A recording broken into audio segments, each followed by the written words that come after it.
দেখো বন্ধুরা, কিভাবে মুরগির বাচ্চা আনতে হয়। এই যে আমার ঘর, এতদিন মুরগির ঘরটা ভেঙে গেছিল অনেকদিন আগে, সেই করোনার সময়। তাই নতুন করে ঘরটা করেছি আবার। তারপরে প্রায় সেই শীতকালে পুষেছি, কমাস হবে সেই মাঘ মাসের থেকে। মাঘ, ফাল্গুন, চৈত্র, বৈশাখ, জ্যৈষ্ঠ, আষাঢ় 5 মাস মুরগি পুষি। তাই ঘরটা ঠিকঠাক করে তারপরেই বাচ্চা নিয়ে আসলাম।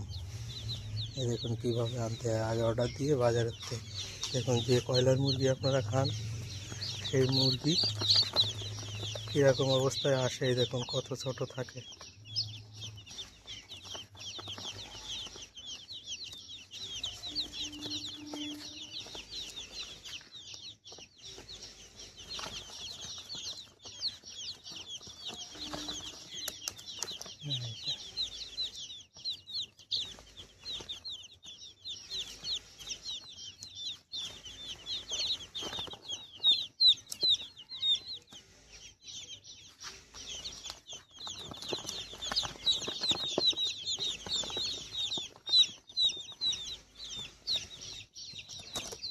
এই দেখো, এই যে সাইকেলে করে নিয়ে এসছি। দেখুন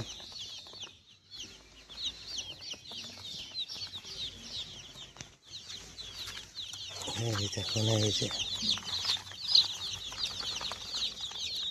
দেখুন,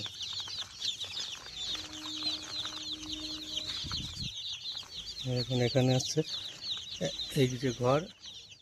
এই ঘরে 60 পিস 100 পিস পোষা যায়। তা এখন বৃষ্টিকাল তো আমাদের এখান দিয়ে জল যায়। এবার জলে এখান দিয়ে নিচু এলাকা তো জলে ডুবে থাকে। এখন বর্ষাকাল, পুরো বৃষ্টির সময়, তাই 60 পিস আনিছি। এই দেখুন 60 পিস মুরগি ছোট থাকতে একটা ঝুড়িতে ধরে গেল। এই দেখুন, আর যখন বড় হবে তখন টেরে লাগবে। বড় যে মুরগি নিয়ে খাসা, ওই 2-4টে খাসা লাগবে। একটা খাঁচায় 20 পিস করে গেলেও 3-4টে 15 পিস করে নেয়, 10-15 পিস সে লাগবে। আর ছোট্টবেলায় দেখুন একটা খাঁচার মধ্যে হয়ে গেল। 2 পিস এক্সট্রা দিছে। এখানে 62 পিস মুরগি আছে। 51 পিস করে থাকে এক টেরেতে। একটা টেরেতে আনতে গেলে 51 পিস, একটা বেশি দেয়। সেখানে আমি লুজ আনিছি, লোকের গুনে দিয়ে টেল 62 পিস রয়েছে, আমার দিয়ে দিছে।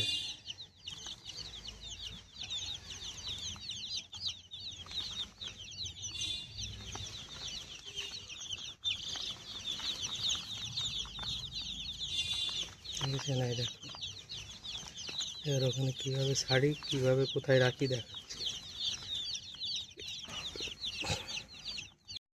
এই দেখুন মুরগিগুলো এখন এই উপরে একটা জায়গা করেছি। এই যে নিচে এখন কমপ্লিট করিনি, ওই জায়গা একটু মেঝে ঢালাই করে দেবো। নতুন ঘর করছি তো, ঘর ভেঙে গেছিলো। ভেঙে যাওয়ার পরে দীর্ঘ 4-5 মাস পুষি না। তারপরে নতুন কাঠপাট কিনে এটি করে চটা ফাড়ায় নতুন করে আবার এই দেখুন 100খানা জায়গা করেছি। এই যে 100 মুরগি পোষার। তা এখন উপরেও দোতলা করেছি, এখানে বাচ্চা থাকবে। বাচ্চা এনে উপরে রাখলে, এখন বৃষ্টির দিন তো শুকনো টুকনো জায়গায় রাখলে ভালো হয়। আর এপাশে আর একটা পার্টিশন করে কামড়া করে রেখেছি বড় মুরগি রাখার জন্য। এই যে একটা কামড়া করে রাখেছি। এই যে এখানে যদি নিচেই না ধরে এখানে রাখা যাবে।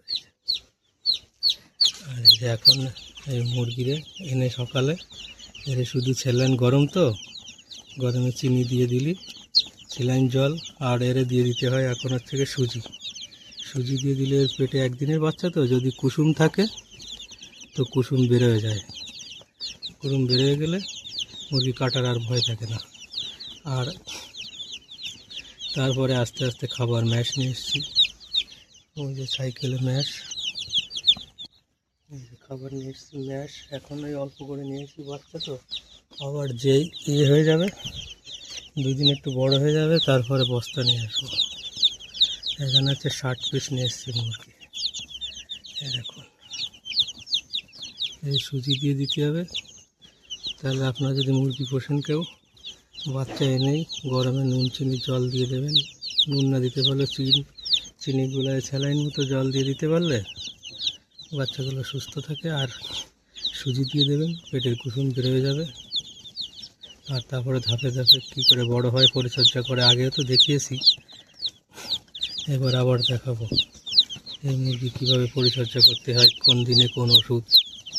15 দিনে যখন 1 সপ্তাহ পরে ভ্যাকসিন করতে হবে রানীক্ষেত ওটা, তারপরে 15 দিনে ক্যালসিয়াম, 1 মাস 35 দিনে ভিটামিন, তারপরে লিভারের ওষুধ ধাপে ধাপে সব দেখাবো। যাই হোক, আমার মুরগি চাষের ভিডিও আপনাদের কীরকম লাগে বলবেন। মানে দীর্ঘদিন পরে আবার শুরু করলাম, শুরুর থেকে ভিডিও শুরু করে দিলাম। আবার ধাপে ধাপে বলবো, জিজ্ঞাসা থাকলে জিজ্ঞাসা করবেন। কোনো কিছু টুকটাক জানি অল্প কিছু, আর নিজে না জানলেও আমি যার কাছ থেকে মুরগি আনি তার কাছ থেকে জেনে শুনে বলে দেবো। কমেন্ট করবেন।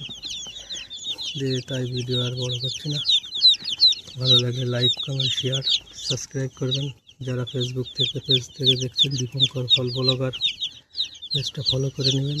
তাহলে আমার দেখতে পাবেন মুরগি চাষ, তার সাথে তো কমেডি ভিডিও, ফানি ভিডিও থাকে, গানের ভিডিও থাকে, হাটে যাই হাটের ভিডিও থাকে।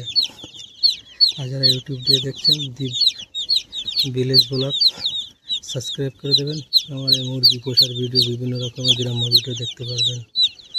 টাটা, জয় হিন্দ।